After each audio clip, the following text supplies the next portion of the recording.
children, all the children of the world, red and yellow, black and white, they are precious in His sight.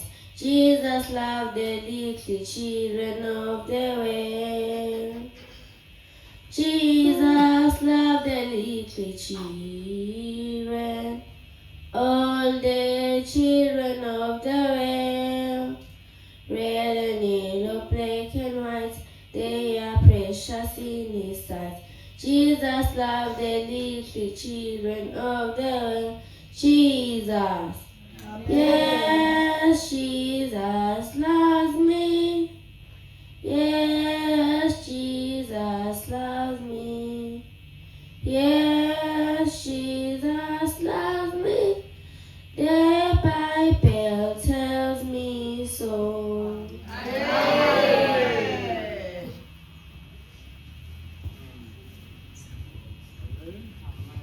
Jesus to me is number one, is number one, is number one. Jesus to me is number one, is number one, is number one. Jesus to me, oh yes, is number one. Satan to me is number not, is number not, is number not. Satan to me is number not, is number not, is number not. Satan to me, oh yes, is number not.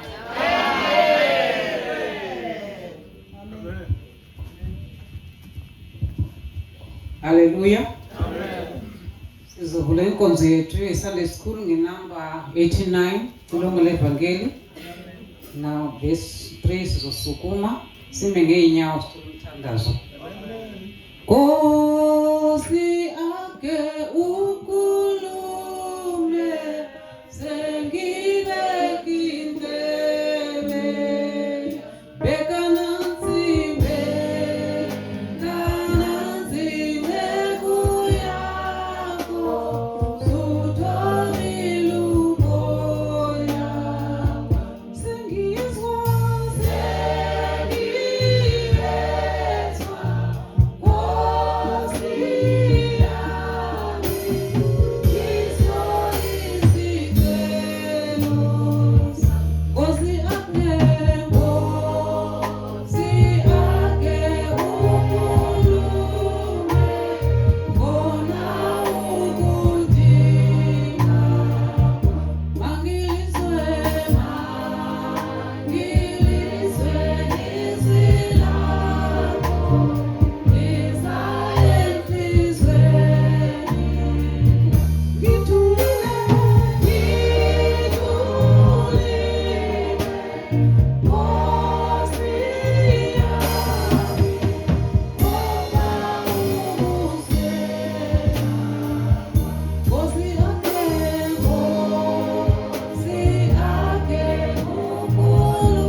Xikwembu xa Abrahama, Xikwembu xa Isaka, Xikwembu xa Jakobo.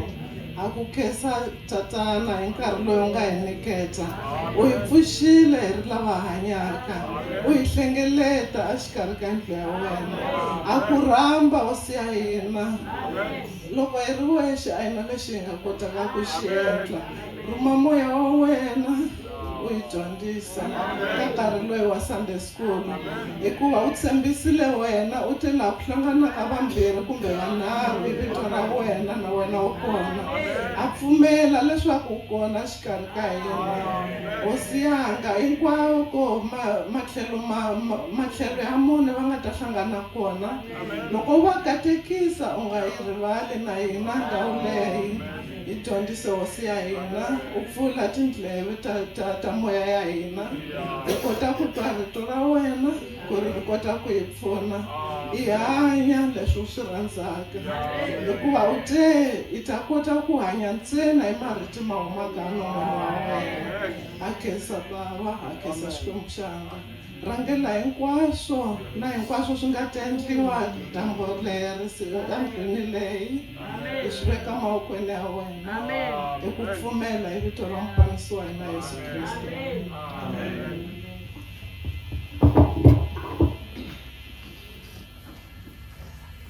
Hallelujah. Amen. Hallelujah. Amen. Siyambonga uNkulunkulu bakhona abalale befaka ama-alarm kodwa bavukanga. Ukuvuka esikwenzile kube umusa kaThixo. Siyabonga ivangeli inkonzo zethu asi esikoleni kofundela ukuba ngabefundisi. Othisha besikoleni bakhiwa la. Abefundisi bakhiwa la. Abadikoni bakhiwa la. So sinezifundo ezihambayo ezabakhulu ezabancane siyalibonga ivangeli ngoba thina evangelini akunakuthi kuthiwe uSunday school ngotakalani. uSunday school ngomncane, uSunday school ngomdala, uSunday school ngojunior, Sunday school ngokagogo, Sunday school ngokamkhulu. Hayi siyabonga uNkulunkulu ngenxa yesikhathi sethu angizukuya emuva. Ngizoqala namhlanje ngoqala ngejunior. Bengicela ijunior yonke isukume. Junior yonke isukume. Junior yonke isukume bengicela imemory verse senzeni sonke ngicabanga ukuthi siyenze ngesingisi beside makunenye language. Asenzeni sonke ijunior. God's presence Exodus 19 verse 1 to 25, Hebrews 12 verse 18 to 25, Lesson 60, Junior Course Memory Verse. See that ye refuse not him that speaketh. Hebrews 12 verse 25. Amen. Asenzeni amen. Nabadlali ibhola nabo babe sendaweni yabo manje sezokora bamala bathi yey.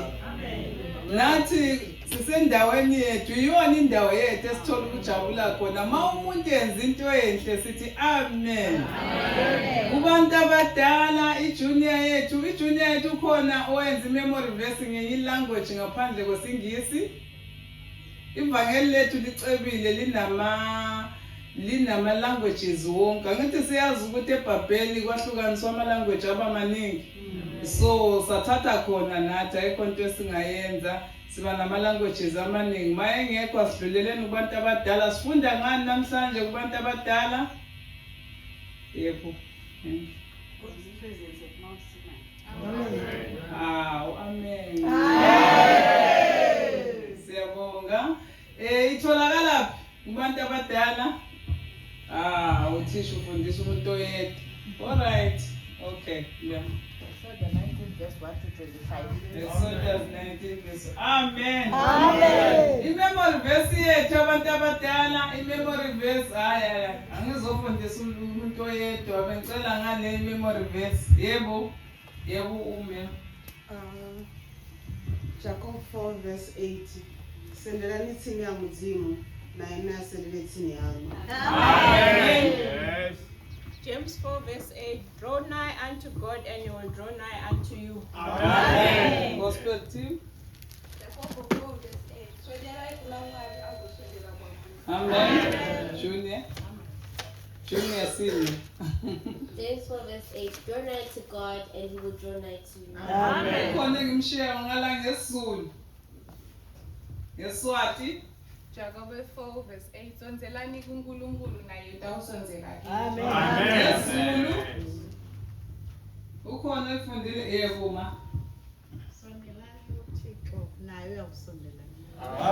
Amen. Siyambonga uNkulunkulu. Kusho ukuthi sekhona phakathi kwethu ngokuthi esondele, sesondelile sigezile, sabuya, sazosondela. Akusekho ukudlula lokho. Angithi ushilo wathi sondelani kimi. Wena mawuthatha istep esi1, uJehova uthatha 10. Akuhlangabeze. Manje esifundweni sethu kusho ukuthi kuze sibone ukuthi sihamba endaweni eyodwa thina indawo zonke. Laba ababhalayo bangabhala ukuthi ngesonto elizayo sifunda ngani kubantwana. Isifundo sethu sithi working for Jesus. Kulabo ababhalayo working for Jesus sitholakala ku 2 Kings 4 verse 1 to 7. Ukusebenzela uJesu 2 Kings 4 verse 1 to 7. Imemory verse yethu ithi give us these days our daily bread. Angazi ukhona ophethe enye language asifundele. Matthew 6 verse 11. Sifuna ukubona siqala phi sigcine phi. Matthew 6 verse 11. Yabantwana. Cela ungifundele nje le ndawo uphethe give us this day our daily bread. Mara khona uphethe ngenye language. Maye ngekho siyadlula. Siya kubantu abadala. Abantu abadala ngesonto elizayo sifunda nge10 commandments. Imithetho elishumi Exodus 20 verse 1 to 17. Imemory verse yethu uMateyu 5 verse 17. Maye khona ophethe iBhayibheli angasifundela iJunior iGalatians 5 verse 14. Besifuna kuphela ukubona ukuthi sifunda sigcinephi. Matthew 5 verse 17. Yes. Ningacabanga ukuthi ngidele kutewucitha umthetho netimfundiso tebaprofeti. Angidele kutewucitha, kodwa ngidele kutewugcwalisa. Amen. Ushuthi funda wonke. Think not that I come to destroy law or the prophets. I'm not come to destroy but to fulfill. So iJunior yethu ithi for all the law is fulfilled in one word, even in this, thou shalt love thy neighbor and thyself. Galatians 5 verse 14. UNkulunkulu asibusise ezindaweni zethu esifunda kuzona la ngaphakathi sikohlanganyela iJunior nesenior. Ingane sophuma nothisha wazo ziye ngaphansi kwesihlahla ngale emotweni. Zo uthisha wazo uzosidirect uthi from there bazoyapi. Siyabonga. Amen.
Siyambonga uNkulunkulu. Haleluya. Sibonga uthando lwakhe. Sibonga ngendlela uNkulunkulu asifundisa ngayo ukuthi yena ungubani kithi. We take this opportunity to thank God for teaching us who he is and who we are to him. The way he is teaching us. Haleluya. uNkulunkulu udecide ukuthi asinikeze isifundo ukuthi who we are to him. Ngabantwana bakaIsrael. Haleluya. La uNkulunkulu asifundisa khona ukuthi yena anguNkulunkulu umadala umhlaba watala wayenza konke in preparation for men to be able to habitate the earth. alungise umhlaba wonke ayenze izitshalo ayenze konke kube ready ibese abeke umuntu now you can habit the earth. Hallelujah. That showed God's immense love when he prepared a habitation for man. Yeah. Hallelujah. Amen. Kuthi umuntu uthi azitholakala asegarden ye-Eden abona sekhaya kuphelele. Hallelujah. And uNkulunkulu wangagcini lapho. God did not end there. God established an immense fellowship with men. Amen. Hallelujah. La uNkulunkulu bamvakashela every day at noon. Hallelujah. Just to check ukuthi lesidala ngisibeke la kusahamba kahle yini. Hallelujah. And today's memory verse ya senior ithi draw nigh unto me and I'll draw nigh unto you. Amen. Why uNkulunkulu athi draw nigh unto me and I'll draw nigh unto you? Kungani uNkulunkulu athi sondelani kimi then mina ngizosondela kuwe? It's because lesidalwa lesuNkulunkulu asithande kangaka asibeka lapha esimina Eden kuphelele kunama first grade oranges, grapes, plums, whatever. Lo muntu kwakhe ube kukukha adle kuphela. Kuna all kinds of vegetables. Bo carrots, bo pumpkins, bo butternuts, whatever. Kwa muntu kwaku kuku enjoy without hard labor. Hallelujah. uNkulunkulu wathanda lo muntu kakhulu aze athi buka ukuthi uronta lapha egarden esmart uyi-1. Uma ubona le orange next to a narki, next to a lemon, uma testa lezi zinto lezi ubona ukuthi zi in one ground getting same fertilizers, same water, but they don't taste the same. Lo muntu was marveling ayi-1. Hallelujah. Amen. uNkulunkulu wamthanda athi kungaba kuhle uma lo muntu lo angaba a companion. Hallelujah. Whom they will converse bakhulume athi but kahle kahle kwenzekeni khona la. This is an orange, icolor yayo ngathi yellow orange. This is a narki, icolor yayo iso. This is a lemon, icolor yayo iso. But as it tastes ukufana athi I will make a companion ozofana naye so that bakhona ukukhuluma. Hallelujah. But lo muntu uma se i-companion umonisile, let me say i-companion umonisile uthi uNkulunkulu mambuza athi yini ubhaqile now uyenze lokhu ngithe ungakwenzi yini? Lesidala uNkulunkulu asithandeka ngasithi no, it's not me. It's not me. It is this person you gave me. Hallelujah. That's why today uNkulunkulu uthi at your own free will ngokusithandela kwakho angithi wena decide to come to me. Then if when you make a choice to come to me, I will come to you. Hallelujah. Because I've been taught a hard lesson at the Garden of Eden. I thought I was doing Adam a favor. Ngokubona lonely. Adam turned that against me. So angisayenzi ukusondela kumuntu angathandi. Mina uNkulunkulu uma ngisondela kumuntu ngiyamqwayisa kuphela ukuthi I'm here, I'm your maker. It can be good of you if ungasondela kimi because I've got the best for you. Hallelujah. Even say in memory verse here junior ithi qaphela kuthi ningamaleli lo namuhla today la ephuza umoya akhuluma nani angekho la asezulwini. Hallelujah. Ngoba laba balele ukulalela uMoses uma khuluma abalethela imessage from God babhekane naye so abasindanga. Hallelujah. Let's squaze wazala kuthi thina by the end times sizwa lesixwayiso sokuthi uNkulunkulu bukhona bakhe in Mount Sinai avele ngokwakhe athi bantwana bami yimi lo mina lo nganilwela e-Egypt. Number 1 abantwana baka-Israyeli uNkulunkulu uma abayise e-Egypt iba azi ukuthi bazogcina bayizigcila.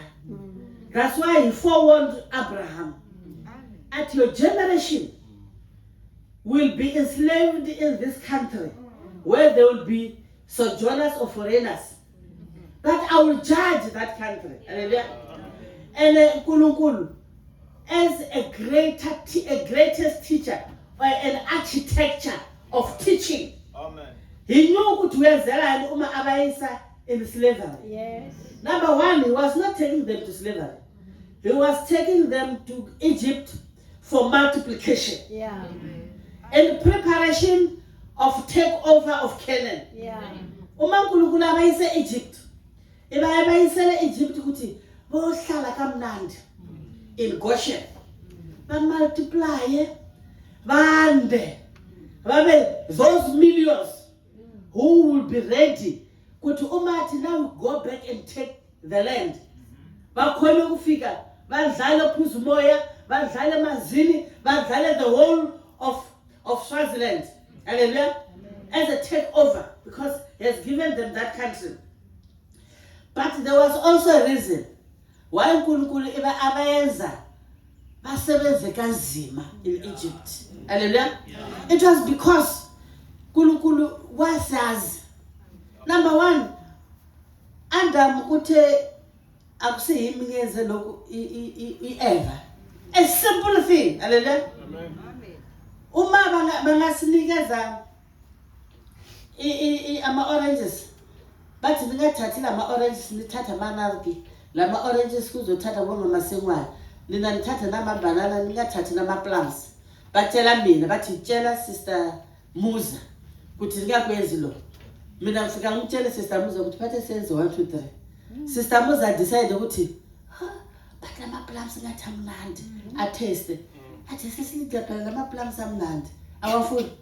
It is my own choice to say no phela umlayezo lokunikezwe mina. Hallelujah. Bathe singenzi njani singadla ama plums nama orange mina nawo sidlani ama banana nama narki. Hallelujah. So Adam uyenze i-choice yokulalela uEva.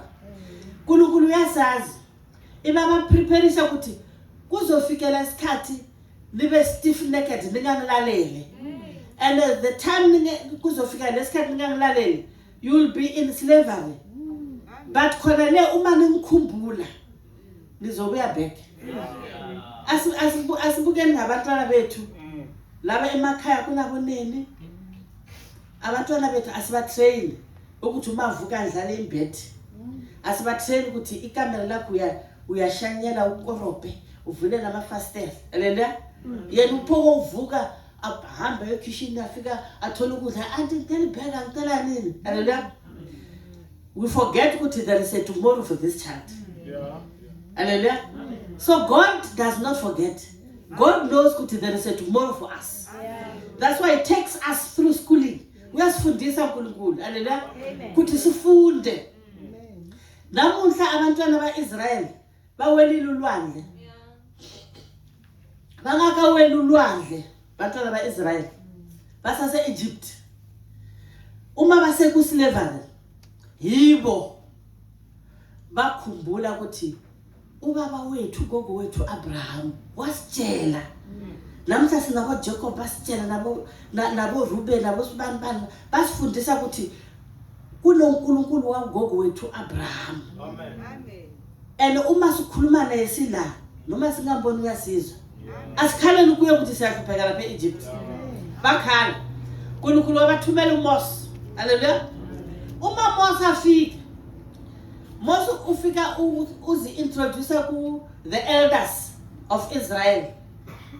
Uyazazisa una Aaron ama elders bamukela bayisa message kuma Israelites kuzwe lonke bamukela ukuthi seNkulunkulu usizwile. Hallelujah. Kuhamba Pharaoh lo ibekazi Joseph wafa kwaqala ihlupheko bahamba lehlupheko ibese bathi the time baqala ukuphuma, that is where the slavery was ihlupheko yanda kakhulu bazwiswa ubuhlungu kakhulu. Hallelujah. And then they said to Moses, uyabona ukufika kwakho la kusidalele ini inkatazo sesihlushwa kakhulu ngenxa yakho, ngabe ungasitelela kufanele ukuthi sihamba. Hallelujah. uNkulunkulu athi nizoqinisa inhliziyo yakaFaro so that laba bantu ngokwabo baze bafikelele ukungazi mina uNkulunkulu, baze bafikelele ukungangabazi ukuthi yimi uNkulunkulu wabo engibathanda kakhulu. Hallelujah. Amen. uNkulunkulu wayenza izimanga ahlushwa ama-Egyptians eGoshen zonke izinto ze-right. You imagine amanzi aphenduka igazi from the same river Nile. Hallelujah. But at Goshen they were drinking clean water. And remember laba bantu babeyizigcila uma basuke Goshen to come and serve the Egyptians. Uma bavulela amanzi bafuna ukwenza washing kuphuma igazi. But ekhaya eGoshen kuna clean water.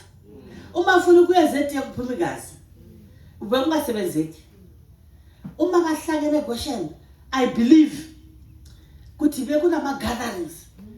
Babonga uNkulunkulu ukuthi uNkulunkulu wethu siyabonga. Sesiyazi ukuthi sewunathi. Sibili ufuna siphume sibuyele ekhaya. Inhliziyo yaFaro yaqina. uNkulunkulu wathi okay ngizoyenza okunye lokuzokhomba labantu ukuthi mina uNkulunkulu wabo ngiyabathanda. Athi Moses hamba batshele babuyise inkomo zonke zibe emakhaya zibe safe because I will rain hail with fire. Akakaze kubonakala lokho. Hail mixed with fire. Yana. But eGoshen kwaba right. Lokho uNkulunkulu solo wabangenisa isikolo. Kuthi let them know me. Kuthi makuzofika isikhathi ngibanike umthetho. Kuthi lokho anikwenzi, lokho anikwenzi, lokho anikwenzi. Bakhona ukuzwisisa. Hallelujah. Sebaphumile. Bafika olwandle. uNkulunkulu wavula olwandle simanga. What is outstanding to me about the crossing of the Red Sea? Hello uNkulunkulu akwenze when the Egyptians was already inside the sea. Hallelujah. Remember abantwana bakaIsrael kuthiwa this time angithi kuyashisa. uNkulunkulu hamba la ay cloud. Ibebahamba bane air condition. Ebusuku that cloud became fire. Hallelujah. uNkulunkulu athi Moses because ama-Egyptians are almost kubathola. And imagine all Israel was witnessing this. Hallelujah. Bayabakubona. uNkulunkulu athi I will now tell the angel in front to go back. Babona if they saw the cloud moving literally. Lisuka ephambili. Liyamuva. The last person laba basemuva. Bayibona ukuthi now the cloud is becoming dark. Preventing ama-Egyptians kubafikelela. Glory to God. Amen. And wonke umuntu nalabantwana abancane bebakubona. Yes. Amen. And uma bahamba bakubona ukuthi God is for us and is saving us.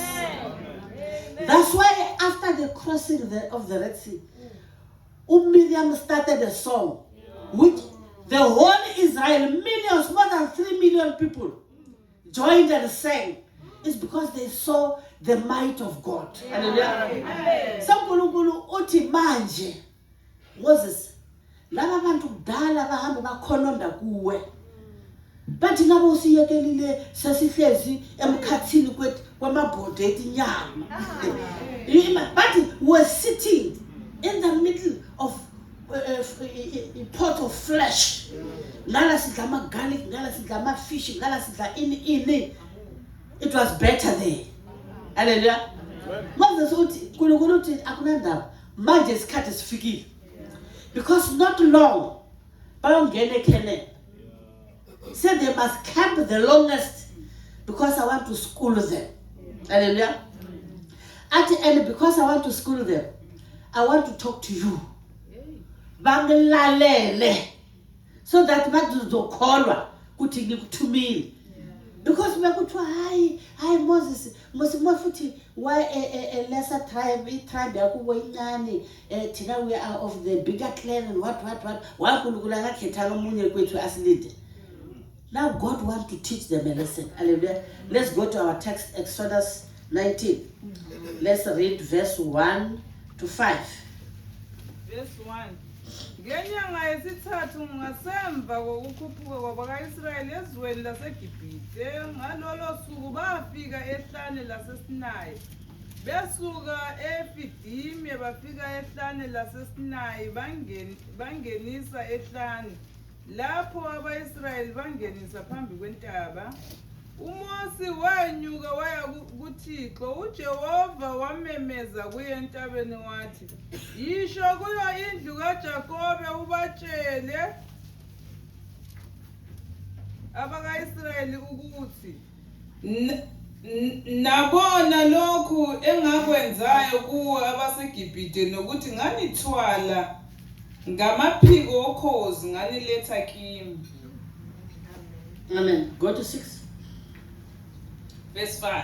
Bhekani uma nilalela izwi lami impela nigcine isivumelwano sami khona niyakuba imfuyo yami kunazo zonke izizwe ngokuba umhlaba wonke ungowami. 6.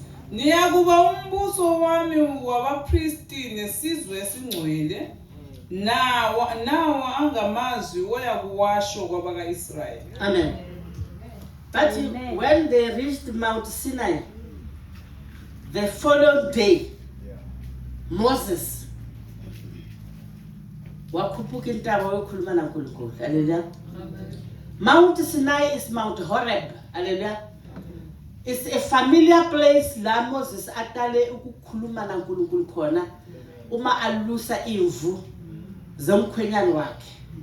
Hallelujah. He's in the same mountain.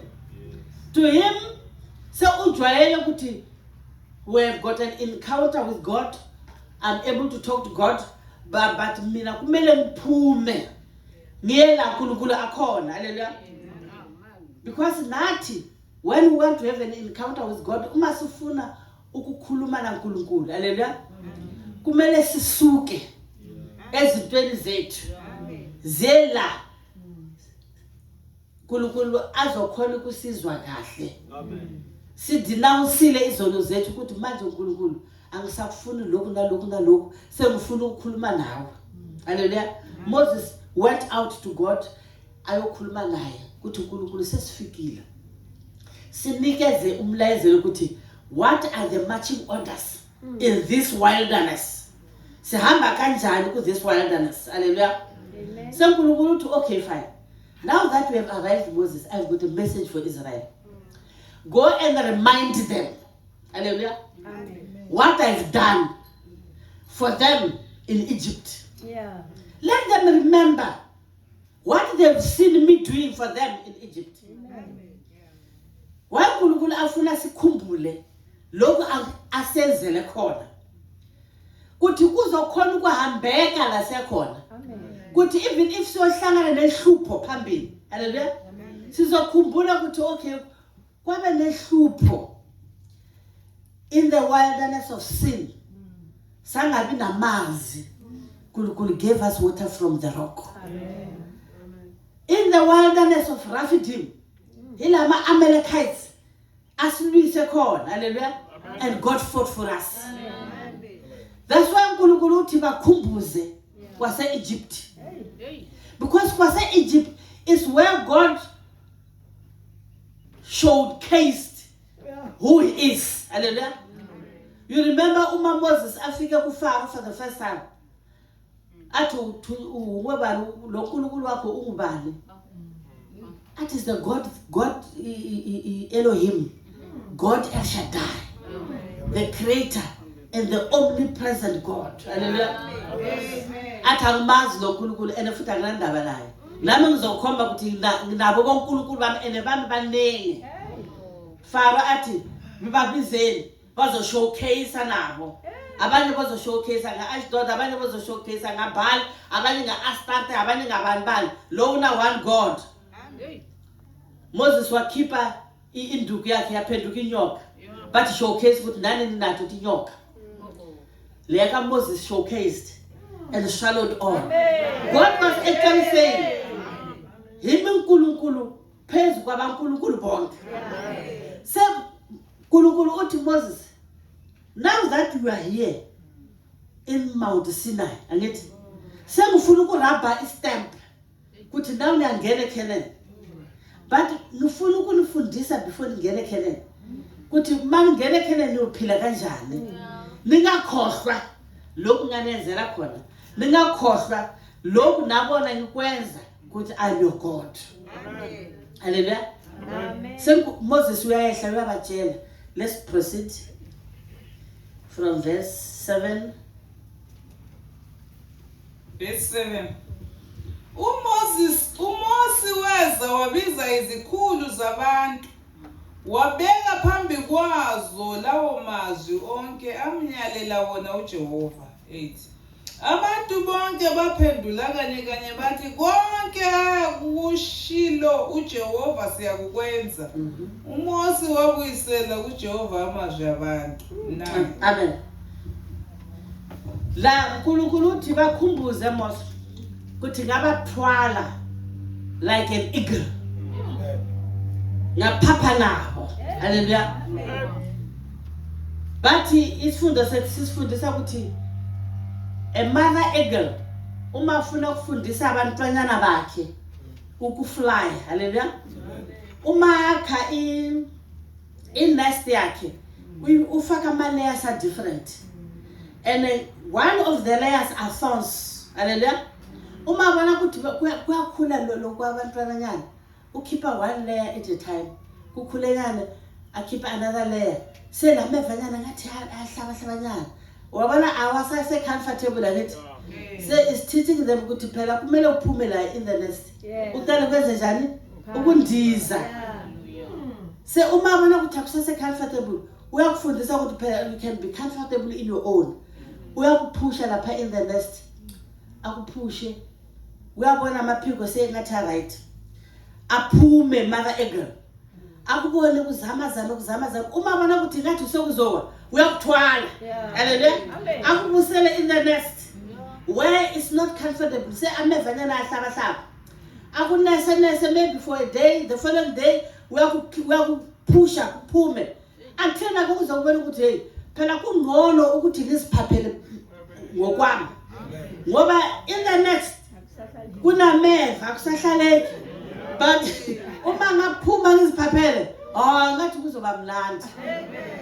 That's how a mother eagle teaches her eaglets how to fly. Hallelujah. Unkulunkulu uthi remind them kuti I carried them in my wings like an eagle does. Hallelujah. Unkulunkulu is trying to tell Israel kuti Israel uma nihamba ninahambisa ngala ehlane. Hallelujah. I knew ukuthi in the wilderness is sandy. And a sandy place, a wilderness. Kuthiwa kunezinyoka, izinyoka zasehlane zihlala under the sand. Hallelujah. And like ukuthi uhambe zikulume khona. God knew that. In the wilderness akunamazi. Hallelujah. Unkulunkulu knew that. But he was still schooling them. Hallelujah. Kuti bakwazi ukuthi God is our provider of safety from these dangerous snakes that lives under the sand. From ukushwela amazi. Hallelujah. And uNkulunkulu uma bafika la in Mount Sinai. Hallelujah. They use ubanike amazi kabili. So also uba introduce in heavenly food, manna and quails. Hallelujah. Which they eat every day. So from a layman's understanding, so like the one would have very Israel say 100% sure. Kuti God Elohim, God El Shaddai, God Adonai is our God. And then that is singaso njalo ukuthi uyabona sisamo uma ngabe ngiphile that time bengeke ngabaza ukuthi kunankulunkulu. Hallelujah. Siyafana. Yithi lana today. Lokhu uNkulunkulu akwenze kimi for healing me cancer. Cancer. Laba doctor bomhlaba wonke. Even today bawutshela ukuthi we have not yet found a medicine against. But I'm standing here and I'm declaring and I'm pronouncing that God healed me of cancer. Hallelujah. But woman figure in one other wilderness. Kwenzeka ukuvukela abantwana, lokuvukela abakithi akithi ayishobhe. But uNkulunkulu ngenzela into engakhona umuntu. We are the Israelites of today. That's why uNkulunkulu ufuna sihlale sikhunjuzwa. That's why today we are being reminded. Hallelujah.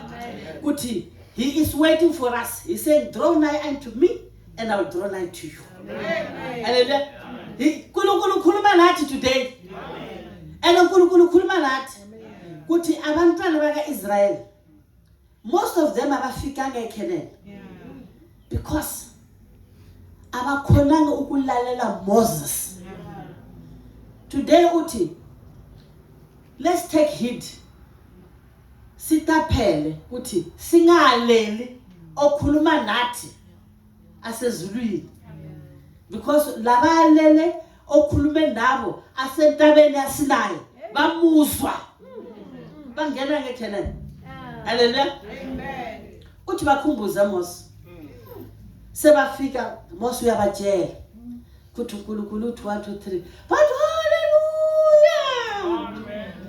Lokhu uNkulunkulu akushilo kuthi thina will be a peculiar nation to him. Will be a treasure to him. Siyoba a nation of priesthood. Siyamukela. A nation of priesthoods. Hallelujah. Abantu abazoba bahole spiritually, teaching others kuthi indlela kwezulu kuhanjwa ngala. Bathi hamba uyomtshela uNkulunkulu kuthi lokho akushilo siyokwenza. Hallelujah. Lokho akushilo uNkulunkulu siyenza njani? Siyokwenza. And uNkulunkulu ushilo kuthi uma ningalaleli, if you disobey my commandments, there are consequences, right?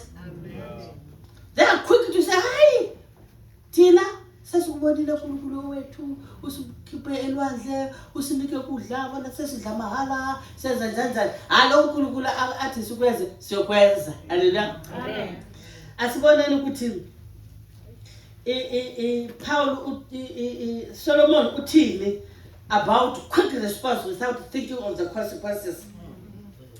Asifundeni lapha ku Ecclesiastes 5 verse 5.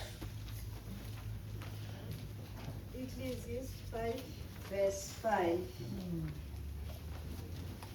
Better is it that thou shouldest not vow than that thou shouldest vow and not pay. Amen. Read us Deuteronomy 28 verse 15. Somebody asilungisele nge Zulu or Swati. Ecclesiastes 5 verse 5 and Deuteronomy 28 verse 15.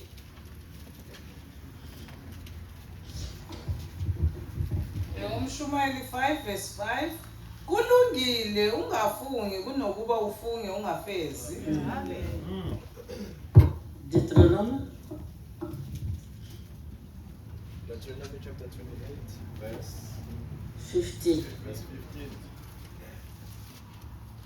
But it shall come to pass, if thou wilt not hearken unto the voice of the Lord thy God, to observe to do all his commandments and his statutes, which I command thee this day, that all these curses shall come upon thee and overtake thee. Amen.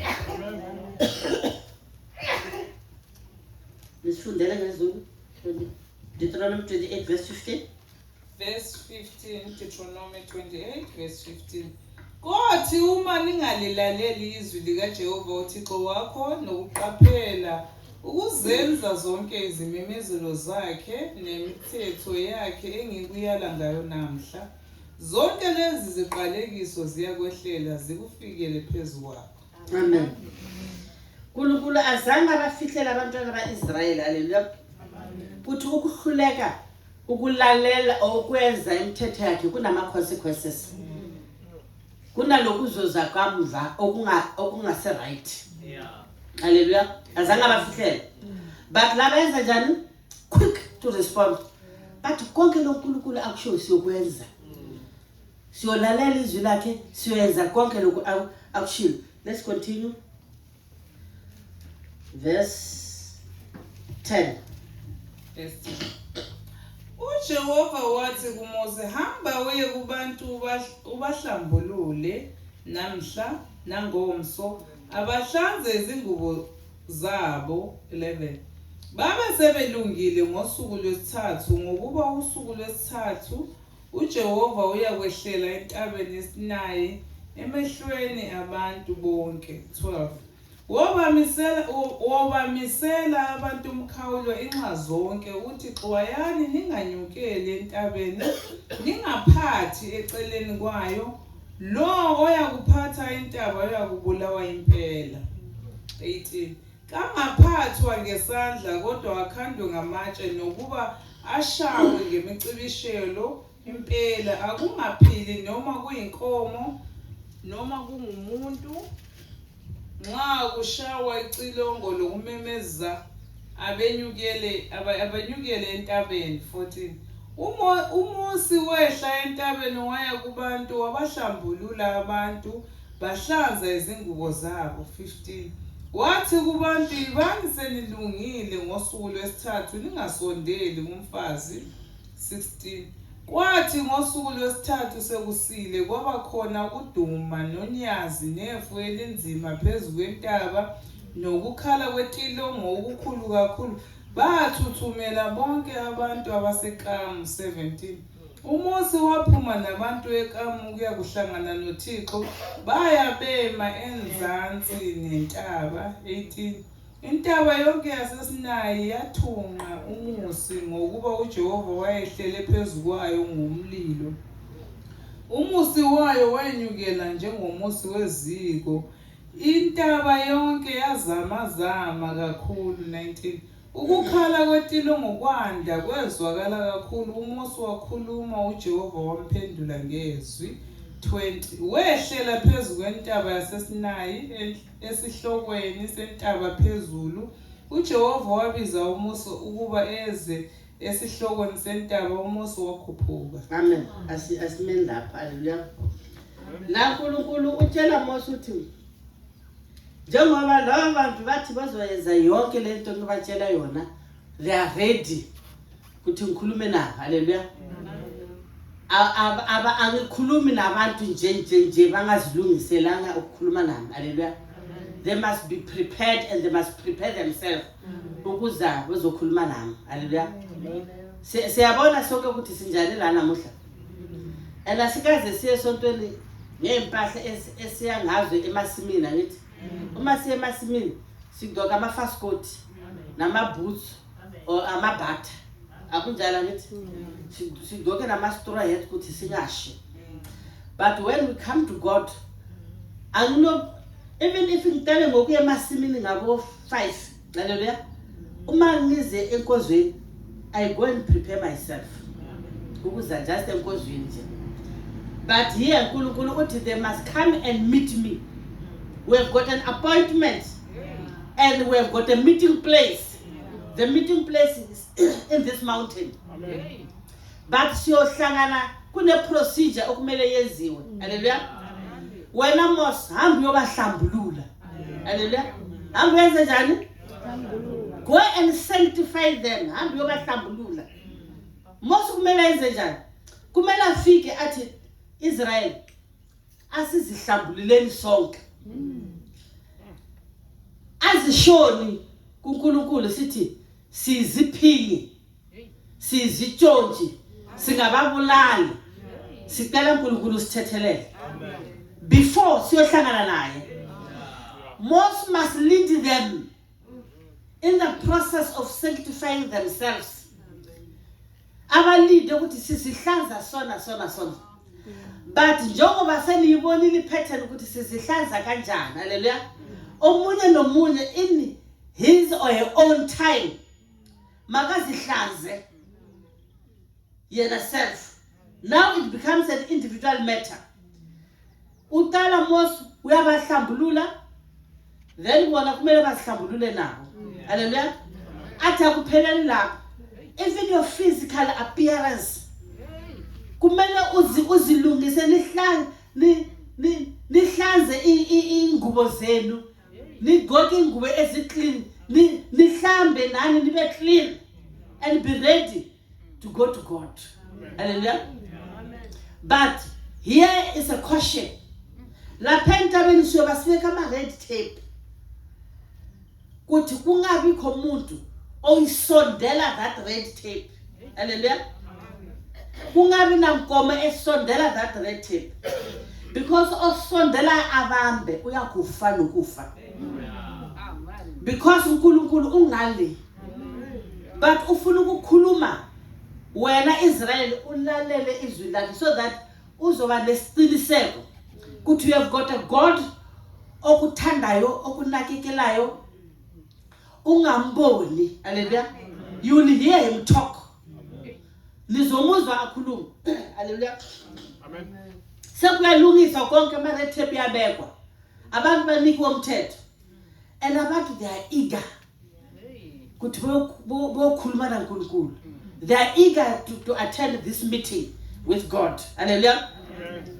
So uma bafika lapha uNkulunkulu ufuna ukubanika umthetho. Hallelujah. Asizweni ukuthi kuthiwa yini about the law of God.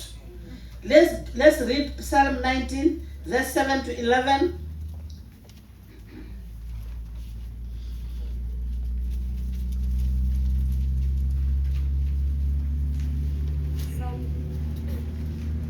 Psalm 19, 7 to 11. Psalm chapter 19, verse 7 to 11. Verse 7. The law of the Lord is perfect, converting the soul. The testimony of the Lord is sure, making wise the simple. Verse 8. The statutes of the Lord are right, rejoicing the heart. The commandment of the Lord is pure, enlightening the eyes. Verse 9. The fear of the Lord is clean, enduring forever. The judgment of the Lord are true and righteous altogether. Amen. Izihlabelelo 90 verse 7 to 9. Umthetho kaJehova uphelele ubuyisa umphefumulo. Izimemezelo zikaJehova ziqinisile zihlakaniphisa ongenakwazi. 8. Iminyalo kaJehova ilungile ijabulisa inhliziyo. Iziyalezelo zikaJehova zihlanzisekile zikhanyisa amehlo. 9. Ukumesaba uJehova kucwebile kuhlala kuze kube phakade. Izahlulo zikaJehova ziqinile zilungile impela. Amen. Hathi zijabulisa inhliziyo. Umthetho kaJehova iqinile nokuyiqinisa. Hallelujah. Amen. And bathi ijabulisa inhliziyo uma uNkulunkulu akunika umthetho. Hallelujah. Jesu uthi angizelanga ukuzoqitha umthetho. Ngizele ukuyenza ube perfect. Hallelujah. Athi umthetho kaMose wawuthi uma umuntu akujuwe indlebe nawe umjuwe. Hallelujah. An eye for an eye. But me nangithi okuqinile okujabulisa inhliziyo lokuthi uma wena ujuwe umunye indlebe angithi mina ngithi lo akuthethelele. Hallelujah. Need to forgive. And ngiphinde ngithi kini uma kunento ofuna ukuyenza la somebody yenzela lo muntu lento ube uzojabula uma ngabe yenzelwa wena. do unto others what you want to be done unto you. Meaning ukuthi uma ufuna ukunikeza somebody ingubo, hallelujah, mnikeze ingubo le nawe ozothanda ukuthi bakunikeze yona. And it's simple kwejabulisa inhliziyo yakithi. But is that what we do? Uma ngifuna uku-emptysha i-wardrobe, ngiyathatha even the best, or ngiyasho ukuthi ngifuna ukuthatha la nginikeza kwangala, mina ngidosala ngala, ngiyakhetha ngithi lokhu akuhambi, lokhu akuhambi, lokhu akuhambi, ngihambisa lokhu nalokhu nalokhu nalokhu. Akunjani? But umthetho ojabulisa inhliziyo oqinile lo muhle uthi give the best. Because you were given the best now. Hallelujah. And umthetho kaNkulunkulu ma athi uqinile right perfect. uNkulunkulu akasifihleli lutho.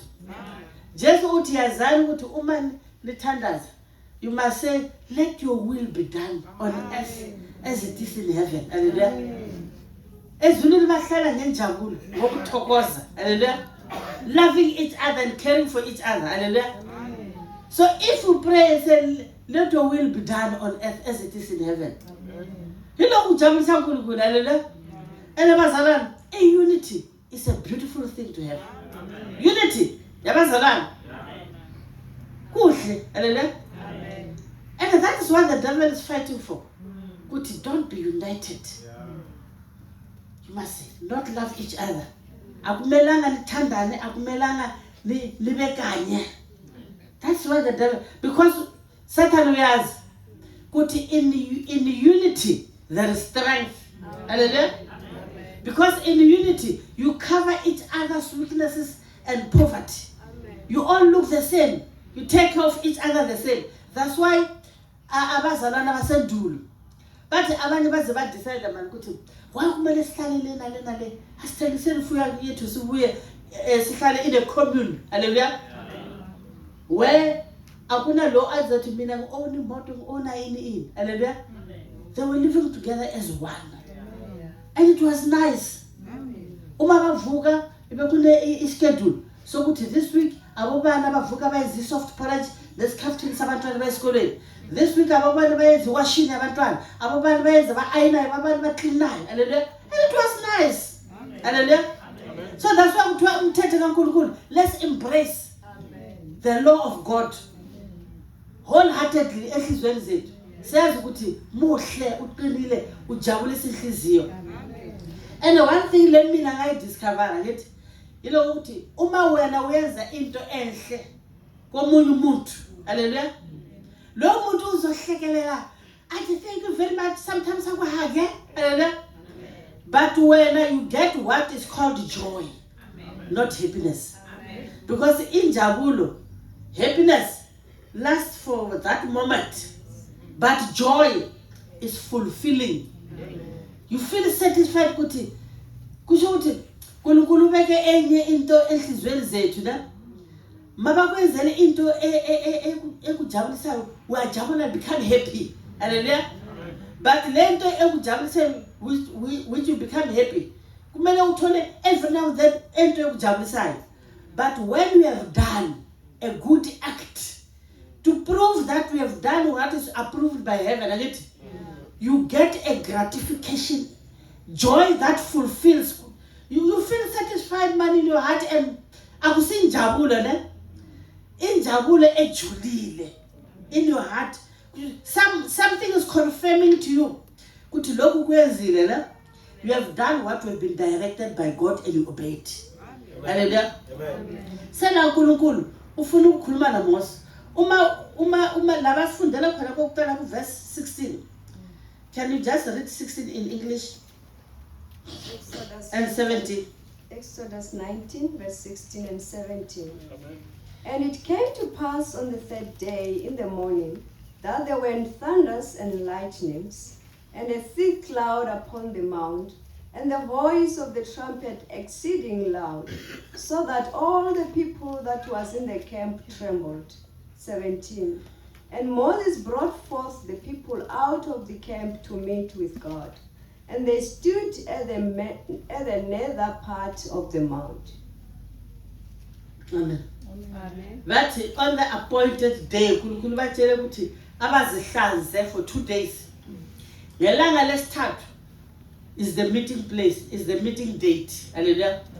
But on that date, the morning, God announced His presence in Mount Sinai by lightning, by thunder, hallelujah, and loud trumpets. We are imagining kuzwakale kubonakale lightning and then the king himself is arrived in Mount Sinai. Hallelujah. God himself announced this arrival. With some figure, Israel has never encountered such. Israel kakazi azwe that announcement. Akakazi abone such lightning, such thunderings. Hallelujah. But everybody shook. What to man? Because uNkulunkulu wayesefikile. And wawungabuzi ukuthi nje huye, it was clear. That announcement was clear. Ukuthi kufike umdali wezulu nomhlaba. Hallelujah. Fikile, so was announced, ready to talk to them. But sebadala babona ukuthi yasenkatha zefikile. Uthiwa Moses, sicela ukuthi singasasondeli thina sibuyele emakhaya. Wena sala ukhulume naNkulunkulu. Hallelujah. uNkulunkulu wanted them to stay there and hear him talk to Moses. Hallelujah. And ukuthiwa the thunderings nalema lightnings le ibe abasabisa was pronouncing to them. Hallelujah. Ukusabisa kwe the coming judgment. Uma bangalaleli izwi lakhe. Hallelujah. Because ngalapha phezulu uthe uma balalela asifundele futhi. Khona lapha ku our text verse 5 and 6. Exodus 19 verse 5 and 6 verse 5. Now therefore, if you will obey my voice indeed and keep my covenant, then shall ye be a peculiar treasure unto me above all people, for all the earth is mine. 6. And it shall be unto me a kingdom of priests and an holy nation. These are the words which thou shalt speak unto the children of Israel. Amen. The minute uzwa if, hallelujah, uma, where's that so? It means kuna uma ungayenzi kuzenzeka something. Could clear it. If you do this, I will do this.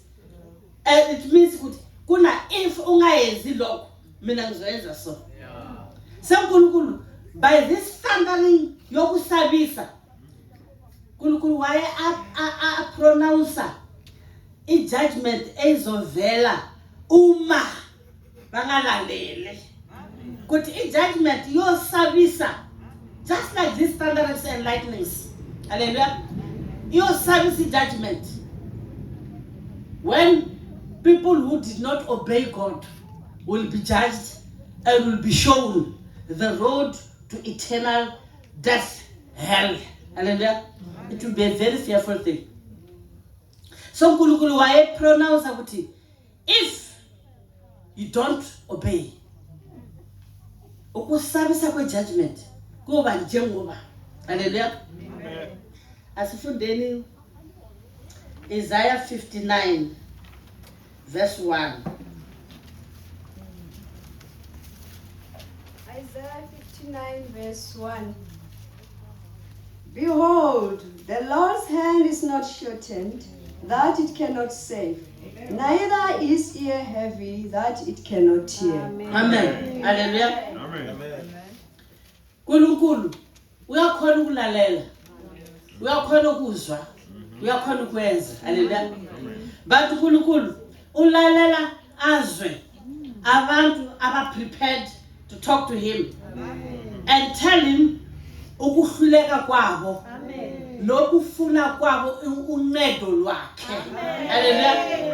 And uNkulunkulu uma bathi mabazipreparishe. Haleluya. Thina today asiprepare sihlobe sikame silungise sipholishe lezicathulo. Haleluya.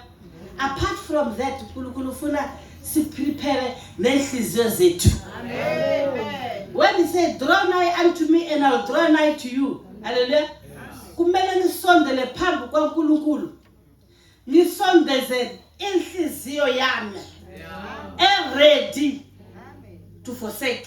Amen. Asifundeni Romans 12 verse 1. Amen. Romans chapter 12 verse 1. Romans 12 verse 1. I beseech you therefore, brethren, by the mercies of God, that ye present your bodies a living sacrifice, wholly acceptable unto God, which is your reasonable service. Amen. Yes, one. Ngiyanincenga ngalokho bazalwane ngesihawu sikaThixo ukuba ninikele imizimba yenu ibe umnikelo ophilileyo oyingcwele okholekile kuThixo kuyinkonzo yenu yokuqonda. Amen. A reasonable service. Yes. It's a reasonable service to God. Uma uNkulunkulu abhekelele ukuthi thina sirenewe ukucabanga kwenhliziyo zethu. Amen. Hallelujah. Amen. Uthi renew our hearts. It's a reasonable and acceptable service to God. Amen. Meaning ukuthi uNkulunkulu uyazi ukuthi izono zimanufacture la enhlizweni. That's why I guard your heart with all diligence. Yes. Because out of it are the issues of life. Yes. So what must be renewed is this engine. A manufacturer is on. Hallelujah. And what should be removed with the engine? The time when we school in high school, kuna mfana omunye astout and teacher amshayile. Sathi namhla ngifuna ukumkhomba mhlaba. Aphume singazi ukuthi uyakuphi. Afika avula ibonnet ye Mazda. Lethatha idzala ebrown. Afika akhiphanyana intonyana encane nje. Haleluya. The car could not start, it could not move. Because ukhipheni a small thing. Haleluya. Kwakhoswa ukuthi baze bamunqenge. Haleluya. So to God, for us ukuthi sizilungiselele kuhlangana naNkulunkulu, we must renew. Amen. Okula. Amen. Ngitshela inhliziyo yami ukuthi okungcono kunokuthi ngiyeso ogwini. I rather not have this boyfriend. Ongisupportayo, onginika imali, ongithengela indlu, ongithengela nemoto, ongenzela konke. Hallelujah. Because what should benefit a man to have the whole world but lose his soul? You must weigh the pros and cons. Yes. I'm going to God. Niye ephuza umoya sisuke emakhaya spend imali nesikhathi. Hallelujah. For what? For what? I must come here with a renewed mind. Need to uNkulunkulu. There is this thing in me. Yes, nginawo ama experiences mathathu. Hallelujah. But ngathi lento nyana le ibonakala ngathi ayisilutho. But uma ngayikhiphi lento le niya straight to hell ngikhani ngifundise Sunday school. I'm going straight to hell ngikhani ngifundise. I'm going straight to hell because uNkulunkulu ufake enye into la. In this engine iyakhuluma. And ukhuluma nawe umnikazi i1. Hallelujah. And now dingi interpreter. Ukutshela kahle ukuthi hayi mntanami ngiyakubona lokhu nalokhu yenza kahle but kuna this thing. Hallelujah. And that's why uNkulunkulu afuna ukuthi sikhunjuzwe. Amen. Lokhu sakubona in our Egypt. Hallelujah. Mina bengingumashonisa. Ngithengisa imali. Ngibona ukuthi lokho ukuthengisa amaswiti, you must spend money uthenga amaswiti, ukhuma profit as textile. I was selling money. Hallelujah. But ngapenduka. And for me to sell money, kwakungasinkinga.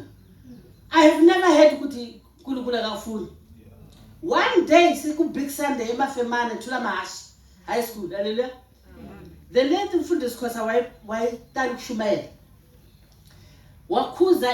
Wabiza iscripture ukuthi vulani kwabantu bani alisizwanga ukuthi uthe vulani bani. Mina ngimuzwe ngendlebe literally. Ngimuzwe athi open Psalm 15 verse 5. Hallelujah. And ngavula Psalm 15 verse 5. It was talking a different thing than what Sesulus was reading. Sesulus read something else and he's wrong because I had physically literally so. Psalm 15 verse 5. And I discovered Ukulunkulu was talking to me as a person. Because why I want into a packet one. I have renewed my heart with truthiness and niphelele. Kuthi sengifuna ukumkhoza ngenhliziyo yami yonke. But there is this element ngangingazi kuthi uNkulunkulu akayifuni. But he needed me to know. Just like afuna ukukhombisa Israel kuthi he is God who has ascended in Mount Sinai. Hallelujah. By thunderings, lightnings, trumpets. But they were exceedingly very loud. Hallelujah. I believe even among neighboring countries, but not one trumpet, there were trumpets sounding. Hallelujah. Kulukula as announcer. Something in me, young God has seen your repentance. It was a true repentance. But I knelt down immediately. Pastor, by the first scripture, I was still a new convert. I knelt down and started praying until they finished. Amen. Because I saw kuti Kulunkulu kati uyangibona and uyangithanda. Una lokho ufuna ngikukhiphe. Hallelujah. So when we prepare to meet God, we must also prepare our hearts. Yeah. Hallelujah. We prepare silungisa nenhliziyo zethu. Kuthi uNkulunkulu noma bangafika bakhuluma ngokuloya kwami, ngokungwadla kwami. Raw as it is. Hallelujah. Because this is what the devil does. Uma bafundi iBhayibheli bakhuluma ngezono ezikhona. Angithi basifundele izono in the 10 o'clock service. Kuthi ukuphinga, ukutshontsha ini. Kwakungakhuluma umfundisi. It was God talking to us. Kuthi noma bangakusho kunjani. Ene ngikwazi ukuthi mathi sengwaye uyakwazi ukuthi bengwadla ngakanani. Ibambone Petersburg azi nama boyfriend amazi lokutshontsha kwami lokuthengisa kwami whatever was selling kwa wrong azi ihlazo lami. Hallelujah.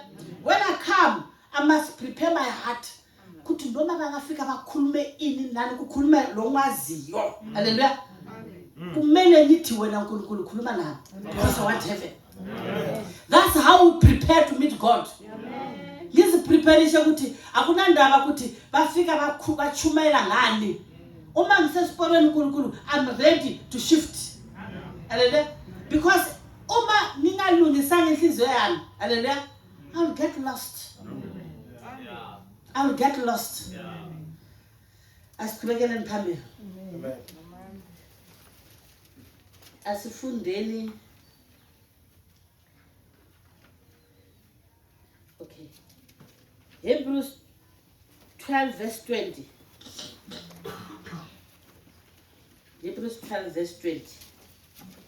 Hebrews chapter 12 verse 20. For they could not endure that which was commanded. And if so much as a beast touch the mountain, it shall be stoned, or thrust through with a dart. Amen. 21. And so terror was the sight that Moses said, I exceedingly fear and quake. Amen. Amen. Remember, it was not for the first time Moses had an encounter with God. Hallelujah. The first time, but hallelujah. And the words of Unkulunkulu from the burning bush. Moses was ukuthi njengoba sekutana uNkulunkulu uthi uzovela.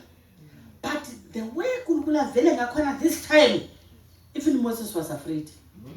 Hallelujah. Even Moses was afraid. As asho yena, but I nginayo experience yokukhuluma naNkulunkulu. But this time kungenye indlela. Hallelujah. That is what should happen komunye nomunye umzalwane. Kumele abe ne-encounter with God as asho ukuthi hayi noma bakakhuluma bathini mina lo ongibizele la evangelini akuna muntu ozongikhipha le evangelini. And akuna muntu ozongitshela ukuthi asenzeni sona ngivume. Because ngiyazi ukuthi ngibizwe ubani la.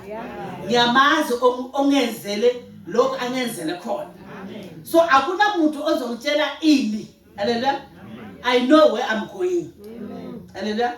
It's when you have renewed your heart as you prepare to meet God. Hallelujah. Asiyeni esigabeni sokudina. Namuhla, where is our meeting place with God? Where we must prepare to go and meet Him there. Where is our meeting place? Our meeting place, for an example, God had an appointment with each and every one of us to come here. God has got an appointment for people that are meeting in Bedbridge for a youth rally. God has got an appointment for meeting some from the 7th to the 10th in Maputo, Mozambique. God has got an appointment for a meeting place in Maduan. Hallelujah. Those are our meeting places with God. Hallelujah. But God has got a meeting place with each and every one of us on daily basis. Amen. And that you make a choice when kuthi ufuna ukuhlangana naye nini kuphi. Hallelujah. Kumele in my house ngibe a small corner. Kuthi before I sleep I meet God there and tell him how grateful I am. Kuthi ungilondoloze the whole day. Ngiyabonga uNkulunkulu ukuthi ukulondoloza the whole day. Unginikile ukudla mina nabantwana bami. Usikhiphile safe. Senjalo ngiyolala. You are still my God during the day and be my God during the night. That's my meeting place. And before I go there, I must prepare my heart. Kuthi konje namuhla ngihambe njani? Ifoni ngikhulume ngithi ngiyafika in 5 minutes. Ngilete in 10 minutes. Ngithe ngizwenza 1 2 3 ngezanga. Lokho sikhuluma nabantwana ngithi hey ngisahamba na angulandi ngiyemngcwabeni kanti we are going to shop. Wazi ukuthi uyo throw ama tantrums le. Uthi la ngiyakhona kuya abantwana ngiyemngcwabeni. Umuzukulu wawe wena uthi kimi ego you know ukuthi wena unamanga wena. Uthi nje athi nini uthe wena awunamali mangithi ngifuna ukuthekela ichocolate. And utshele same time sisayela ngifuna ukuhamba naye ngithi ngimtshela mangithi ngiya ku mechanic and ngiyothatha isikhathi athi hakuna ndaba ngizohamba nawe. Wafosela sehamba kanti ngisabela lama tantrums. Mase sihamba uthi ngicela ukuthekela ichocolate ngithi anginamali. Uthi okay. Mangibuya sengiphatha amahloni. Ngibhayi 10 apha ngithi athi uthi uyabhika ukuthekela ichocolate. Same time athi ha semali yakho la uthola uphi? Uthe wena unamali. And at the time ungitshela ukuthi awunamali bese idlula kule board le yala eShoprite bese idlula khona la mawutshela ukuthi awunamali. Athi uyazi ukuthi emaheleni nabantu abadala bayangena ngokukhuluma manga. Hallelujah. So when we go to the meeting place we must reflect ukuthi yini esikwenzile okungase right. Hallelujah. Yini uNkulunkulu afuna silungise. Hallelujah. Thina namuhla we are not meeting God in Mount Sinai. We are meeting God in Mount Zion. Hallelujah. In his heavenly city. Hallelujah. Tina, we are a church born in heaven before the foundation of the earth. Sizalwe ezulwini umhlaba ungakazali. uNkulunkulu asezela Jesu kuthi ngaye my people will come back to me through him. That's why every now and then we must prepare to listen to him who talks to us from heaven. Because laba bangalalelanga uMose, laba bangakalaleli uMose naNkulunkulu abakhuluma naye face to face, hallelujah, abazange basinde, hallelujah. What about thina? Sithandwe kakhulu bazalwane. Before Jesu ahamba uthe kubafundi bakhe, ningasabi uma ngihamba ngithi it is for your own good. Yes. When I leave you. Because when I'm here in Capernaum, abase Galilee, abanye bayashona. Bakuphi abangibona abanye bayashona. Ukugula kuyaphambili. But uma ngihamba, hallelujah, ngotela babe because ngine experience yalemhlabeni ukuthi Satan akana ndaba yokuthi uyazana naNkulunkulu, ungumntana kaNkulunkulu, uyadelela. So ukuthi nibe safe. Nizontelela baba athumela umoya ongcwele. Hallelujah. This one uzobana everybody in your heart. Hallelujah. Wherever you go, uzobanaye. Uzokutshela ukuthi uma uhamba ngeTaxi le uma ima ungagibeli because yobulala abantu lapha. Gibela le. Uzothi uma ungana indlebe emoya, uma uthi uyaphuma endlini, uyogibela ibhasi, uthola umntwana angene ebhafini, uzoba ukhohlwe ukutitha amazi la ungezela ku, umthola ngenela afike la. Uzaze njani? Kumele umkhumule utale phansi. God is talking. So is that incident. Because ukufakele into la, Holy Spirit.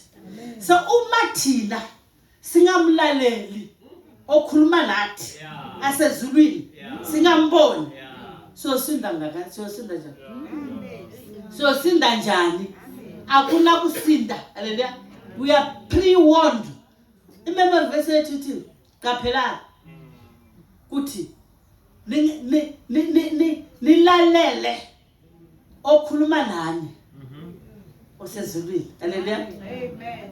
Asifundeni Hebrews 12 verse 25. Hebrews 12 verse 25. Hebrews 12 verse 25. Say that ye refuse not him that speaketh. For if they escape not who refuse him that spake on earth, much more shall not we escape, if we turn away from him that speaketh from heaven. Amen. Amen. And abazalwane, mina ngivamile kusho ukuthi abazalwane ba-apostolic faith we are the most privileged. Amen. And I contend that we are the most privileged. Amen. Because very few people know what we know. Akusabantu abaningi abaziyo lokhu sikwaziyo. Hallelujah. And kuthiwa siyofika siphendule sithi lokhu besingakwazi, lokhu besikwazi, lokhu besingakwazi.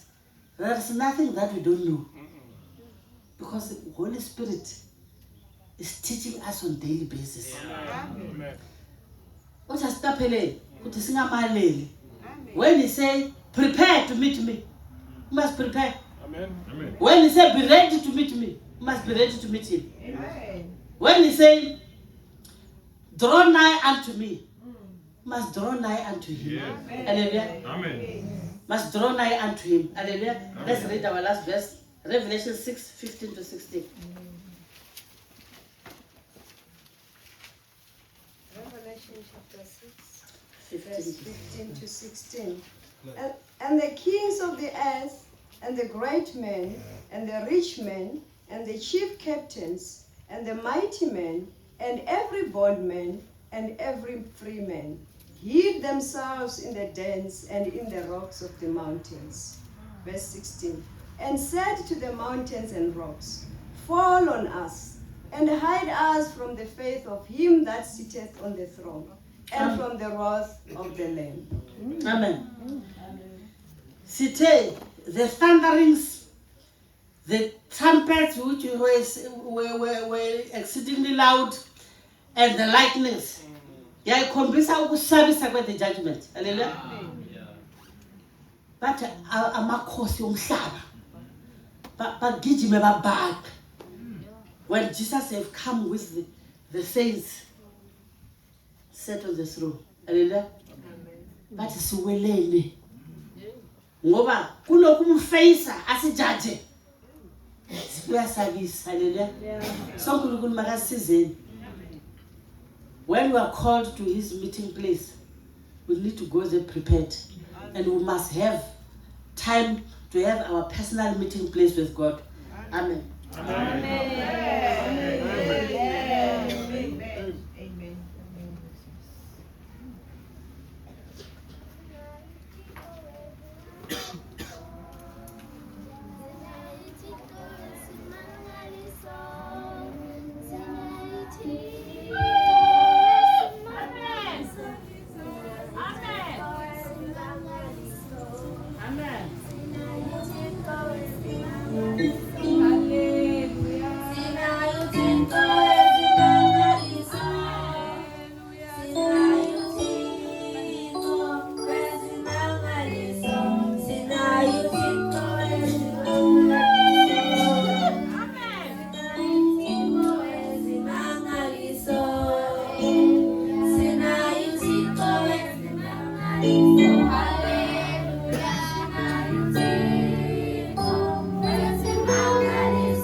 Elisha works miracles. Amen. Swati.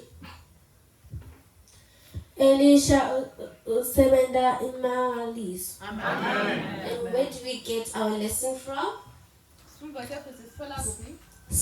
Kings chapter 2 2 Kings chapter 2 verse 19 to 21 to 22. And 2 Kings chapter 4 verse 38 to 44. Amen. In Swati, where do we get our lesson from? Amen. Makhosi ekuqala, makhosi esibili, 19 chapter 2. Amen. And what is our lesson number? Lesson number? Lesson number 69. Amen. And our memory verse? Revelations 21 verse 5. Behold, I make all things new. Amen. Swati.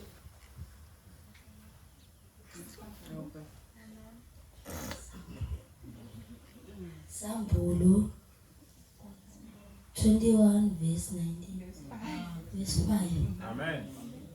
Konke kuyenzeka. Amen. Sambulu Amen. 21 verse 5. Ngende konke kwaba. Amen. Okay, konje sithi emandi Elisha wawalapha kanjani? Emandi, how did Elisha heal the waters? Emandi Elisha wawalapha kanjani? Wacela indishi leshawa wafaka swayila khathi wasuthatha wasuthela noswayila khathi emandini. Amen. He took a new bowl and they also put salt and Elisha put the salt in the water. Amen. Okay. Pinze futhi simbonile Elisha enda another miracle. Wow, poison ekudleni wawukhipha kanjani? Thiwa lana bekunekudla lo bekuna poison. Stew lo besina poison. Wakhipha kanjani? Wasebenzisa ini? Wathi abafake flour nakusho. Amen. He put the flour in the poison food. Amen. Wasebenzisa flaha niyabona ukuthi uNkulunkulu usebenzisa intfo lesingade understand nathi. Flaha ekhathi kusitulo. Okay? Inze futhi ke umbuto uthi wakhona njani ukondla bamfu Elisha? Ngiyakhumbula ukuthi Elisha there were 100 people. Wakhona njani ukubondla? 20 ngetiko. Amen. Wasebenzisa 20 wemalof eBhali. He used 20 loaves of barley bread. Amen. So lana siyakhumbula ke there is someone else lo ake wasebenzisa kudla lo ake wena umangaliso wekudla konje ngibani? Jesus. Amen. Yena wena umangaliso kanjani? Beba bangapi bam? 5,000. Amen. 5,000 people ngetinkhwa letingaphi? 2. Tinkhwa leting? 2. Tinkhwa? 5.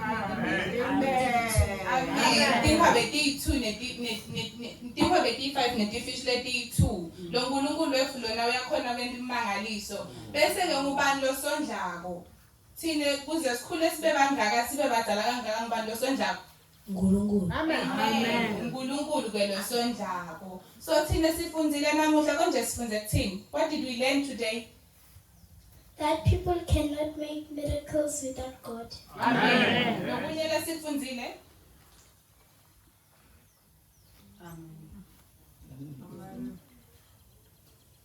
Nokunye sifundzile ngekulalela?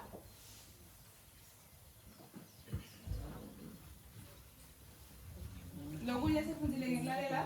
Sesilalele uNkulunkulu. Amen. Together to swear foundation, laying Bamba Telemandin. Amen. Guti Elisha wakhipha poison endlini. uNkulunkulu ngasebenzisa noma ngubani kwenta imithi. Amen. Asihlabeleni ingoma yethu. Sinayithixo esimangaliso. Sinayithixo esimangaliso. Haleluya. Sinayithixo esimangaliso. Sinayithixo esimangaliso. Sinayithixo esimangaliso. Haleluya. Sinayithixo esimangaliso. Haleluya. Sinayithixo esimangaliso. Sinayithixo esimangaliso.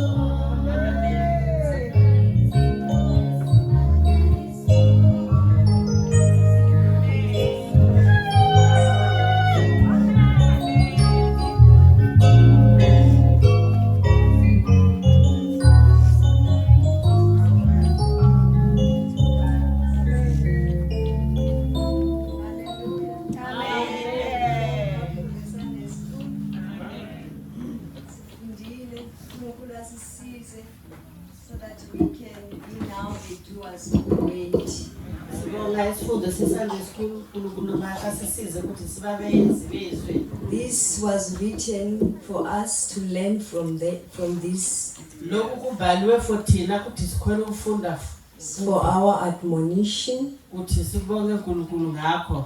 May God help us. Nokusifundisa uNkulunkulu makasize. We saw what the children of Israel did. Sibonile lokhu abantwana baka-Israyeli bakwenzile. Now God wanted to meet them. Now uNkulunkulu ubeyafuna ukuhlangana nabo. And we just pick up our main points from our lesson, just a summary.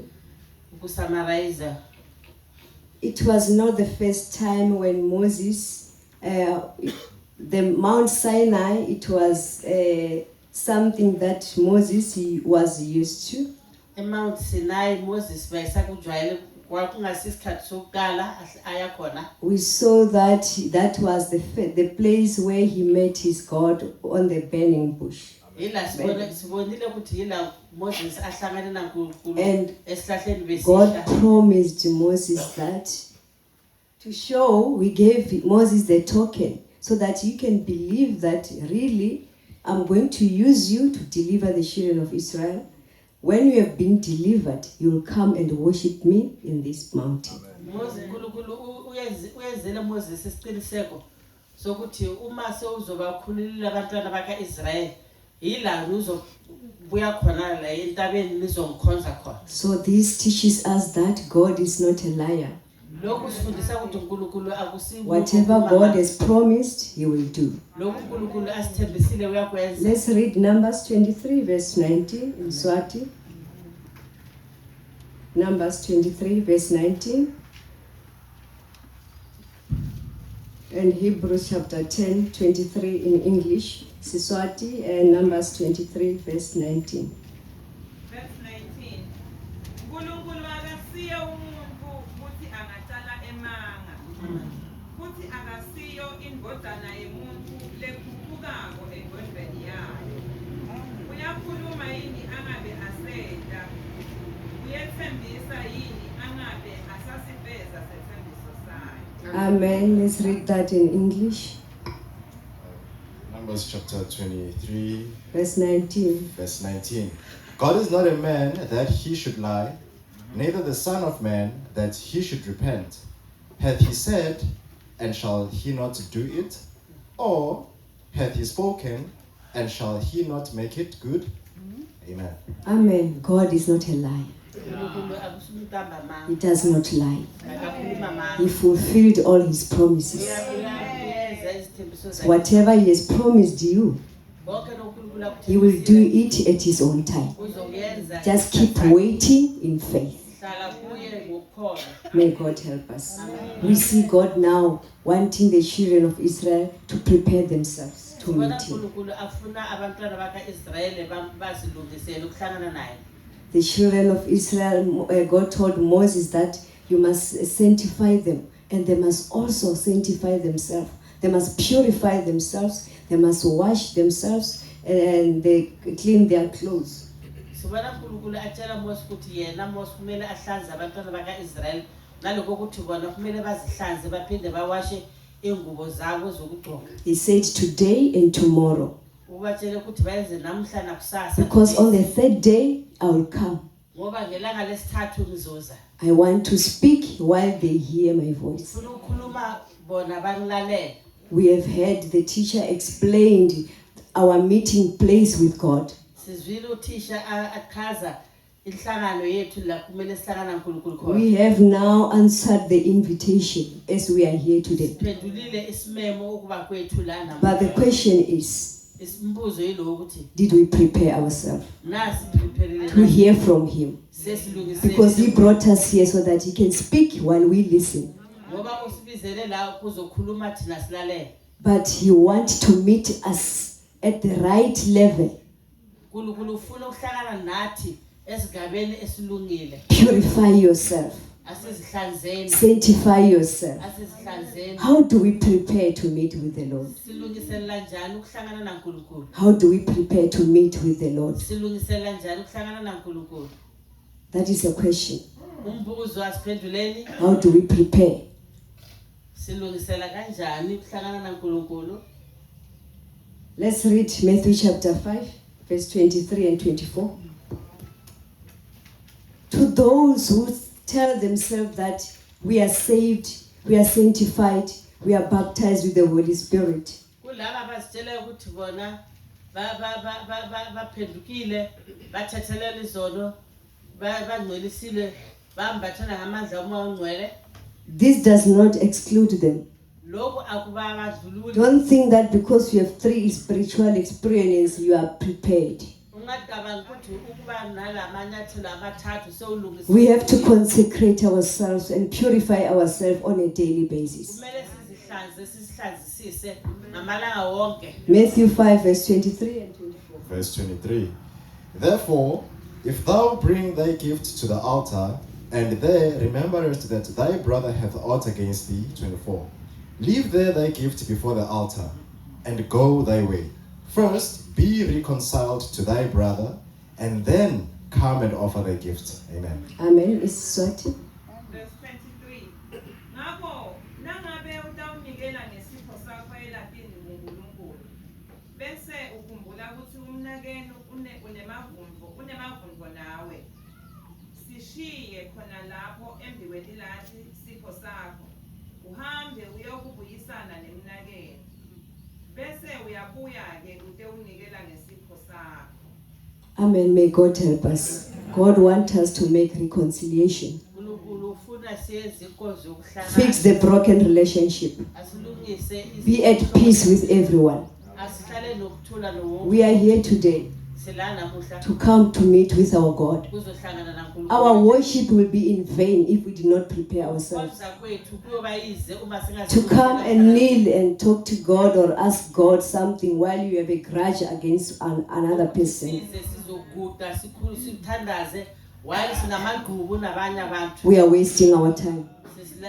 Sidlala The Bible said, set aside your sacrifice. uthi kumele sibeke Go first and speak with your brother. kumele siye siyolungisa Make things right between you and your brother. silungise umphambano Then come and offer your sacrifice. then ikhani sizoza And God will accept that sacrifice.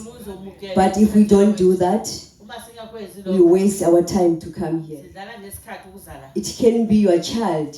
Ingaba umntwana wakho. It can be your child. Maybe you chastised wrongly. Kungenzeka kungabantwana bethu laba sibashaya. As parents, we must swallow up our pride and apologize to our children. So may God help us. Otherwise, our worship will be in vain. Otherwise ukukhonza kwethu kuyoba yize. It can be your wife Ngabe umfazi wakho or your husband. kube indoda yakho. You are going together in one car to church. Kanye ngemoto yinye. But last night you were not in good terms. But usuku And you never settled that dispute. enanizanga nayilungisa le. You have to fix it first. Kumele ilungiswe May kuqala. God help us. uNkulunkulu makasize. Another thing, Okunye follow peace with all men asilandeleni ukuthula and nabantu holiness, nobungcwele. without which no man shall see God. Ngaphandle kobungcwele akekho umuntu The ozobona. children of Israel were fearful. Abantwana baka-Israyeli They were trembling bebathuthumela just to hear what was happening. ngokuzwa lokhu bekwenzeka. Before he even speak, Angakakhulumi they were not sanctified. bebangazihlanzanga. If we come today Uma siza namuhla or we decide to live our life without sanctification. uma sichuza We heard yesterday from our young person's testimony. sizwile ubufakazi That is a danger zone danger zone because you will not see God. ngoba ungeke umbone uNkulunkulu. We know that today we have not Mount Sinai but Mount Zion. Siyazi ukuthi namuhla asina Mount Sinai sihlangana uNkulunkulu eMount Zion. But if you are the clean child of God, you don't have any fear. Uma umntana uNkulunkulu ohlala hlanzekile awunakusaba. You don't have fear to meet with your God Awunakusaba ukuhlangana naNkulunkulu because you have prepared. ngoba ulungisile. I asked the question, how do we prepare ourselves? Ngibuze umbuzo ukuthi sizilungisela njani. The most another important thing is through prayer. Okunye okubalekile umthandazo. In prayer, you are able to purify yourself. Emthandazweni uyakhona You are able to prepare you so that you are in the state where the word of God, when it comes out, you can accept it and do that which he requires of you to do. Uyakhona ukuzilungiselela ukuthi uma izwi likaNkulunkulu liza ulilalele ulithathe ukhona ukwenza. Those who are workers in the house of God, Laba basebenza endlini kaNkulunkulu. you prepare yourself so that you can be that usable and sanctified vessel that God can speak through you. Uyazilungisela uzihlanze ukuthi uNkulunkulu ube isitsha esihlanzekile so that uNkulunkulu akhona ukusebenza. We don't come raw into the house of God and just speak the word. We need to prepare ourselves to be at the right state of mind, the right state of heart, and in our spirit, so that we are prepared to be used by God. Asizi sihlahla sinjalo singakazilungiseleli ukuzoyenza umsebenzi kaNkulunkulu. Kumele size sizilungiselile ukuzoyenza umsebenzi kaNkulunkulu, uNkulunkulu uzosisebenzisa. God needs holy consecration. uNkulunkulu ufuna abantu abazihlanzile. There are distractions when we even come to the house of God, even when you pray in your own house. Kunezinto ezizithikabezayo uma sendlini kaNkulunkulu. We have cell phones today.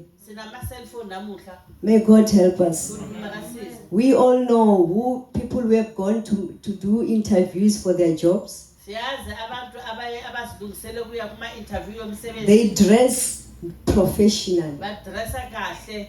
They make sure they are formal. Bayenza ukuthi bayabukeka bahloma. And when they before they even get into the interview room, they switch off their cell phones. Bangakafiki endlini labazo-interviewela khona bayacisha ama-cellphone wabo. They don't want the cell phone to ring when they're busy in the interview. Ama-cellphone abadistracte ngokukhala uma And if that cell phone distracts you, there is 199% chance that they won't give you a job. Uma i-cellphone ingaringa ukuthikabeze kuna 99% ukuthi lo msebenzi. We can switch off our phones during that time, Siyaswitcha amafoni wethu ngaleso sikhathi. but we cannot switch them off in the house of God.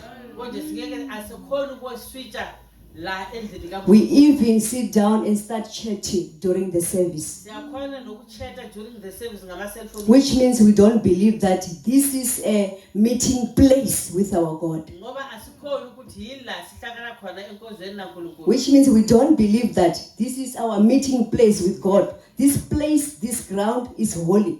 God is here to speak with us. Asikhona ukuthi la yila sihlangana khona naNkulunkulu le ndawo ibalulekile ingcwele yila sihlangana khona naNkulunkulu. If we can have that preparation in prayer, they give us 30 minutes from 8 o'clock to 8:30. But people think that this is too early. But it is not. It is not enough for you to prepare yourself. You must stay in your house and continue here so that you are on the right state. And even to forget about your phone is going to be easy.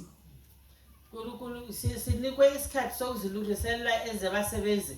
Sina 30 minutes from 8 o'clock to 8:30 ukuthi sizilungiselele sizihlanze ukukhona ukuphatha umsebenzi kaNkulunkulu. And lokho akwenelanga. Kumele siqale sisasendlini ukuthandaza ukuthi sibe esimeni esiright lokho ukuthi uNkulunkulu akhona ukusisebenzisa. So may God help us. The word of God says, if you hear his voice, Izwi likaNkulunkulu lithi uma silalela izwi lakhe we must not neglect it. singaliyezi. We must not harden our hearts. Singaqinisi inhliziyo zethu. Let's read Hebrews 3 verse 15 to 17. That's our last verse of our review. Hebrews chapter 3 from verse 15. While it is said today, if you will hear his voice, harden not your hearts, as in the provocation, verse 16. For some, when they had heard, did provoke. Howbeit not all that came out of Egypt by Moses. 17. Amen. Amen. If we hear his voice, harden not your heart. Uma sizwa izwi lakhe singaqinisi inhliziyo zethu. The junior memory verse. I-memory verse Can yabasha. you give that to us quickly? Junior memory verse in English. Just stand up and recite it. Hebrews 12 verse 25. See that you refuse not him that speaketh. Amen. Amen. Refuse not him that speaketh. Amen. Unganqabi okhuluma nawe.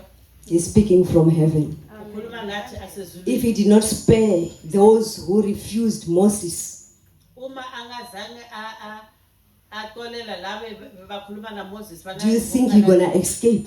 sicabanga ukuthi thina siyosinda. So if we hear his voice, let us not harden our hearts. Uma silalela izwi lakhe singaqinisi inhliziyo zethu. Because when we harden our hearts, Ngoba uma siqinisa we must know that it is a fearful thing to fall into the hands of God. kumele sikwazi ukuthi into esabekayo ukuwela ezandleni Hebrews zikaNkulunkulu. chapter 10 verse 31. We are not going to read it.